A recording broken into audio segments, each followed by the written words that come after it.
আম্মা তোমার কি মাথা খারাপ হয়েছে? জয়নালরে আমি এত ভালোবাসি, ওরে ছেড়ে দিমু কেমনে আমি? সারান দেওয়ার লাগবো, যেই সারের লগে বিয়ে দিব সেই সারে তোর ভালোবাসবো।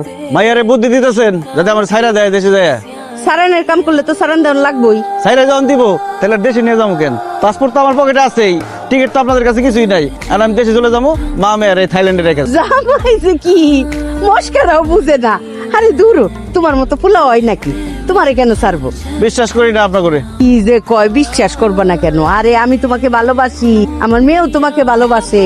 তোমার মতো স্বামী পাবে কোথায় আমার মেয়ে? মনে থাকবো তো? আসেন। আমি তো কিছু করো নাই, এন বকশিসের লিগে হাজির হয়ে গেছো কেনা? শিশুর চোখ কথা হচ্ছে স্যার। রুম চেক আউটের সময় কিছু জিনিস মিসিং আছে। কি ধরনের কথা কইতেছো এগুলা? তুমি কি বলতেছো আমরা চুরি করছি তোমাদের রুমে? আচ্ছা, চুরির ব্যাপারটা দেখতে হবে আপনাদের লাগেজ। দেখো এটা কি স্যার? ছি ছি ছি স্যার, এগুলো চুরি করতে পারতেন না? আপনারা যা বললেন কিছু নেন না, এগুলো কি?